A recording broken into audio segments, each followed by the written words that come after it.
Drop it.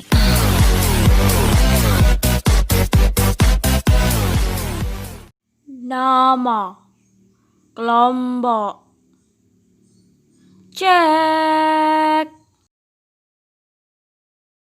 Alif Fauzia Rahma, Zahro Istitowatul Khoiroh, Lutfiana Erlita Sari, Amira Sailin Nikla, Nia Nur Rismayanti. Tolong didengarkan lan diperhatike materinya. Assalamualaikum warahmatullahi wabarakatuh. Di sini saya akan memaparkan tugas kuliah konsep sistem informasi tentang materi Computer Based Information System atau CBIS pada ATM.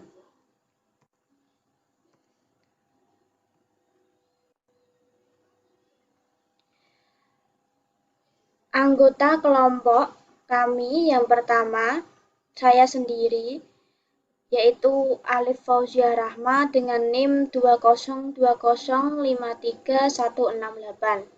Yang kedua, Zahro Istitoatul Khoiroh dengan NIM 202053169.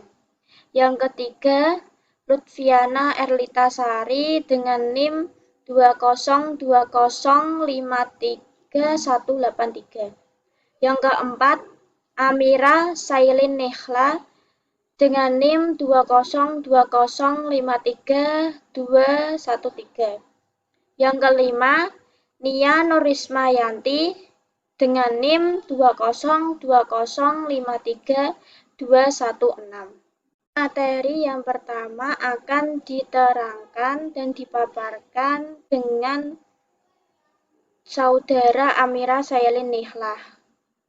Waktu dan tempat kami persilahkan. Ini saya akan memaparkan tentang pengertian ATM.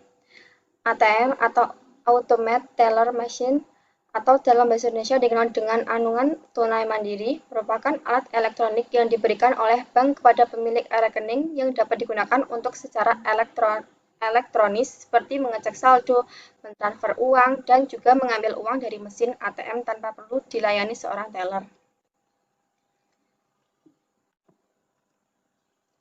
Selanjutnya, kartu debit dan kredit memberikan catatan transaksi yang lebih simpel tiap bulannya. Bagi kita, kemana uang kita pergi, saat kita membeli barang atau jasa dengan kartu kredit, kita bisa memiliki perlindungan setiap produk atau jasa tersebut cacat atau tidak memuaskan karena bank penerbit kartu tersebut bisa melakukan intervensi atas nama kita jika terjadi perselisihan. Namun, kalau kita telah membayar tunai atau dengan cek, maka merchant tidak akan terlalu tertarik untuk melakukan penyesuaian-penyesuaian. Manfaat tambahan kartu kredit menawarkan potongan harga cashback cicilan 0% atau manfaat tambahan yang tidak akan kita nikmati dengan pembayaran melalui tunai. Selanjutnya, materi akan dibawakan oleh teman saya, Lutfiana Erlita Sari. Saya persilahkan.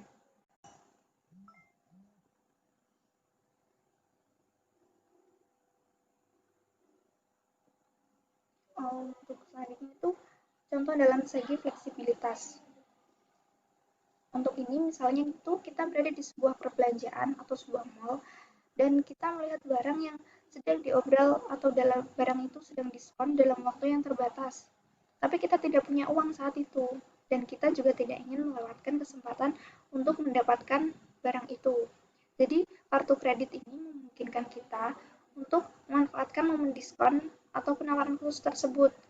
Jadi nanti kita bisa melunasinya di kemudian hari.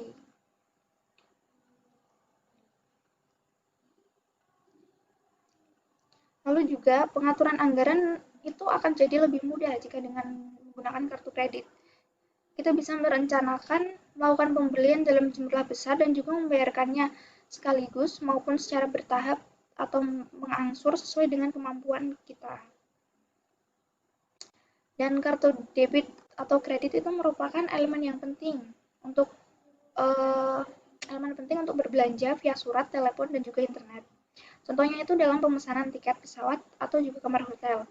Jadi saat kita berpergian ke luar negeri juga, kartu kredit itu juga garansi universal untuk agar kita itu bisa membayar di sana. Lalu juga kartu debit atau kredit itu mempermudah kita untuk mempercepat proses belanja lewat surat, telepon, maupun juga online. Selanjutnya, Mbak. Selanjutnya yaitu komponen-komponen CPIS ATM. CPIS memiliki kepanjangan Computer Based Information System yang memiliki pengertian sistem pengolahan data menjadi suatu informasi yang dapat digunakan sebagai alat bantu untuk mengambil keputusan. Komponen-komponen CPIS ATM yang pertama yaitu hardware. Hardware adalah perangkat keras pada mesin ATM layaknya komputer personal yang kita miliki. Suatu mesin ATM pun terdiri atas berbagai macam hardware di dalamnya, antara lain 1. Central Processing Unit atau CPU. CPU digunakan untuk mengatur antar muka pengguna dengan perangkat transaksi atau mesin ATM. Yang kedua yaitu reader, pembaca magnetik yang digunakan untuk mengidentifikasi pengguna atau nasabah. Yang ketiga ada pin pad, angka, dan tombol. Pin pad, angka, dan tombol digunakan untuk memasukkan pin, memasukkan angka, dan juga dilengkapi tombol tambahan yaitu clear, enter, dan cancel.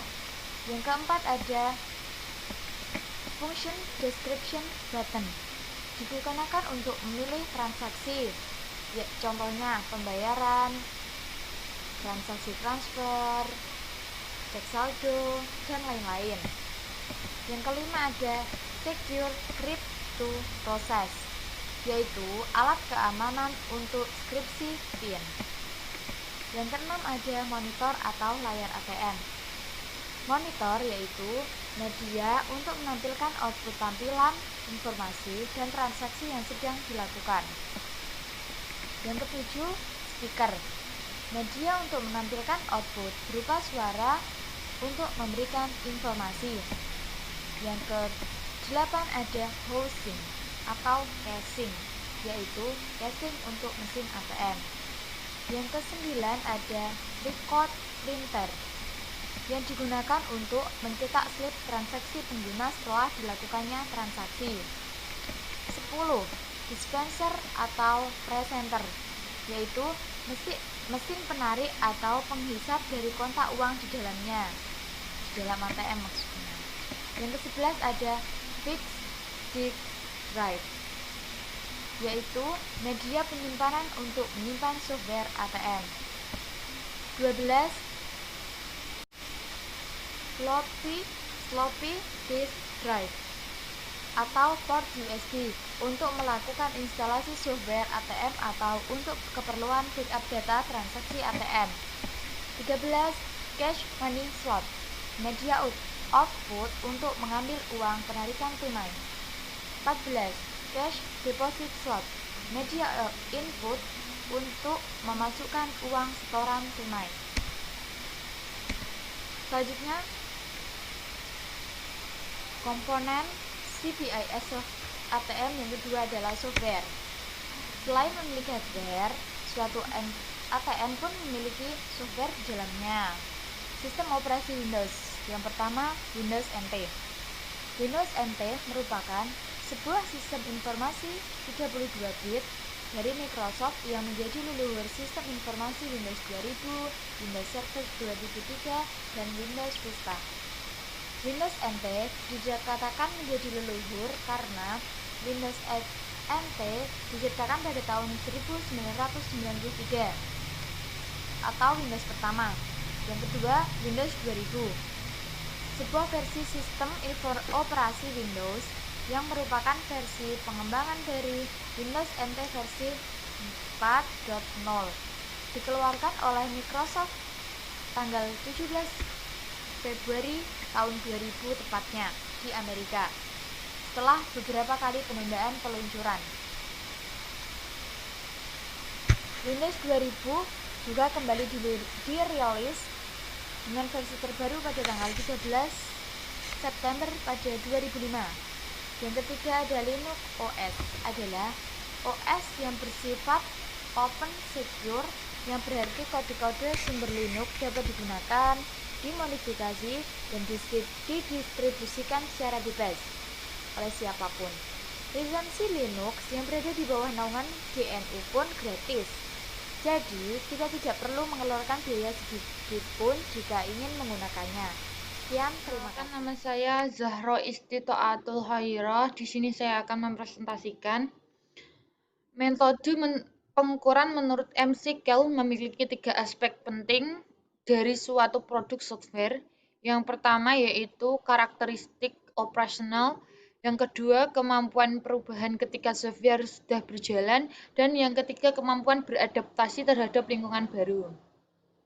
McCall menyediakan beberapa deskripsi, yaitu yang pertama concreteness atau disingkat atau kebenaran, yang kedua reliability atau keandalan, yang ketiga efisiensi atau efisiensi, yang keempat integrity atau integritas, yang kelima usability, yang keenam flexibility, yang ketujuh testability, dan yang kedelapan portability, yang kesembilan reusability, dan yang kesepuluh interoperability. Terus selanjutnya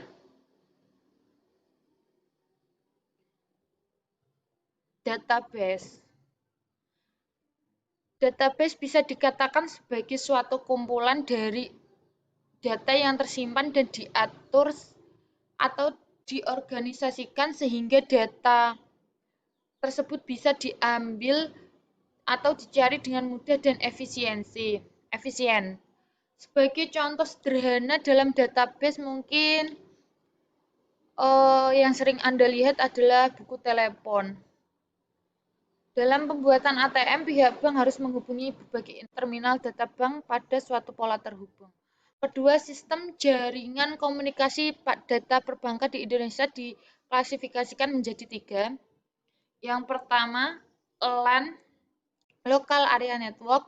Yang kedua, MAN, Metropolitan Area Network, dan yang ketiga WAN, Wide Area Network. Sekian dari saya, presentasi akan dilanjutkan oleh Saudari Ali Fauzia Rahma. Saya akan melanjutkan materi dari yang sudah dijelaskan dari teman saya, Zahro Istitoatul. Materi selanjutnya yang keempat yaitu tentang telecommunication. Telecommunication di sini ada broadband, ISDN atau BSDN. Tujuan adalah untuk menentukan antarmuka pemakai dan jaringan yang akan memenuhi variasi permintaan. Sasaran untuk dapat mengakomodasikan berbagai macam perubahan dalam layanan baik yang sudah ada maupun layanan yang akan muncul di masa yang akan datang. Jadi di sini BSDN mendukung switching semi permanen, hubungan point to point maupun point to multi point, menyediakan permintaan layanan dan cadangan. Hubungan di dalam BSDN ini mendukung layanan mode sirkuit dan paket dengan tipe tunggal atau multimedia. Hubungan tak terkoneksi dan berorientasi koneksi pada konfigurasi 2 arah dan banyak arah. BSDN memiliki kemampuan tinggi dalam memberikan karakteristik layanan yang luas, mendukung perawatan dan pengoperasian secara penuh atas pengaturan dan manajemen jaringan. Menurut standar ITU-T, klasifikasi layanan yang diberikan untuk BSDN meliputi layanan interaktif dan layanan distribusi. Layanan interaktif adalah layanan yang mempunyai kemampuan bertukarnya informasi dua pengguna secara langsung dan maupun tidak langsung. Protokol BSDN ini yang berbasiskan ATM terdiri dari bagian pengguna atau user plan yang disebut U-plan, bagian pengendali atau control plan yang disebut C-plan, dan bagian manajemen atau manajemen plan yang disebut M-plan. U-plan menyediakan transfer informasi pemakai berikut dengan kontrol aliran dan kontrol kesalahan. C-plan berfungsi pengaturan dan pengawasan hubungan dengan menggunakan pesinyalan. Sedangkan M-plan mempunyai fungsi pembentukan keseluruhan sistem dan fungsi-fungsi yang berhubungan operasi dan pemeliharaan sistem. Yang kelima yaitu people. Dalam pembuatan ATM, salah satu komponen utama adalah people atau orang. Tanpa adanya people, maka tidak akan tercipta sebuah ATM. Jadi, faktor utama yang terpenting dalam pembuatan ATM adalah people. Mengapa? Karena yang mengakses ataupun yang membuat ATM itu sendiri adalah kita, manusia. Jika tidak ada kita, maka tidak akan tercipta sebuah ATM dan tidak ada yang mengaksesnya. Selanjutnya yang keenam adalah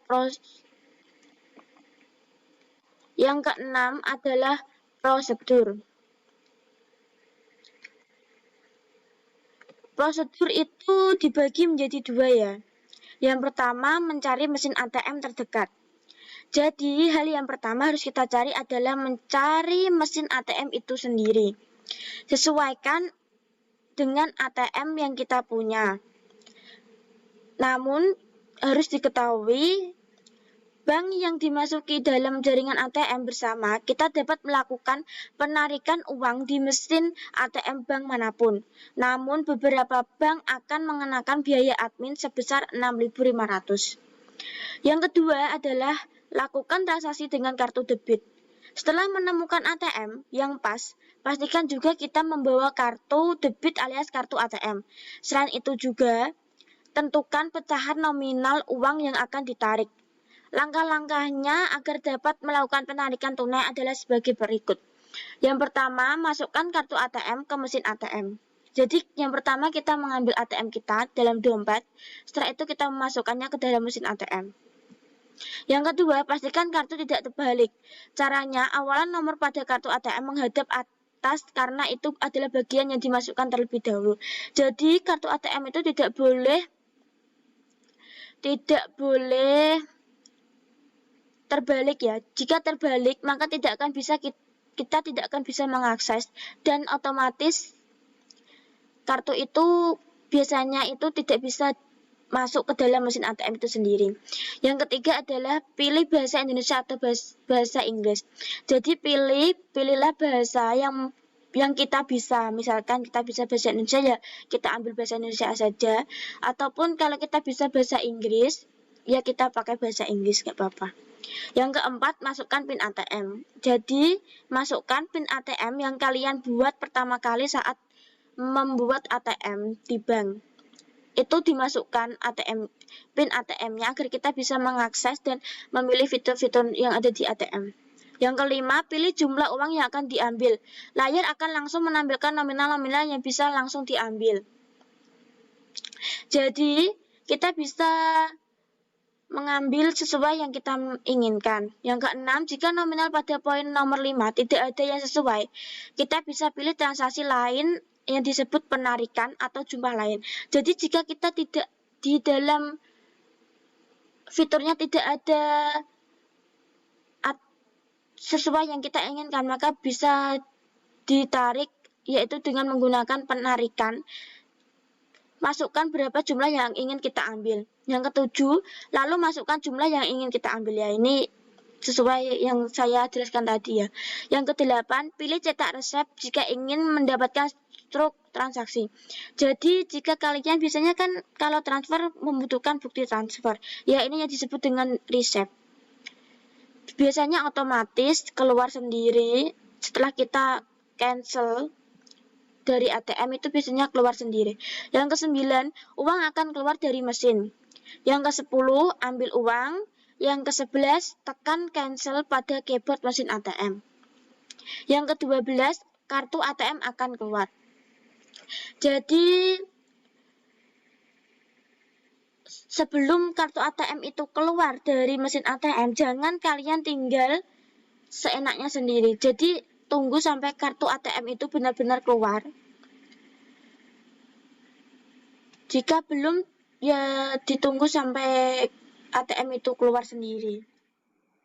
Ya, sekian presentasi dari kami. Kurang lebihnya mohon dimaafkan. Sebelumnya, keuntungan kita memiliki ATM adalah kenyataan bahwa kita dapat memiliki akses ke uang tunai di rekening bank setiap kali kita membutuhkannya. Jadi ATM itu kan simpel ya, bisa dibawa kemana-mana, juga tidak berat, juga tidak memakan tempat yang banyak. Misalkan kita mau ke Indomaret, kita nggak punya uang cash, kita bisa membayarnya dengan menggunakan ATM jika saldo kita itu cukup. Jadi ATM ini sangat bermanfaat buat kita. Misalnya, Anda berada di sebuah toko yang tidak mengambil cek atau kartu kredit tetapi memiliki ATM. Anda dapat menarik uang untuk pembelian Anda. Ini juga berarti Anda dapat melakukan perjalanan di mana saja tanpa uang tunai. Jika lokasi memiliki ATM dan Anda memiliki kartu ATM, maka Anda dapat mengakses uang Anda langsung. Jadi enaknya itu seperti itu. Kita bisa mengakses uang di mana saja. Di pusat pembelanjaan atau di swalayan atau di mana saja yang bisa menggunakan kartu ATM tersebut.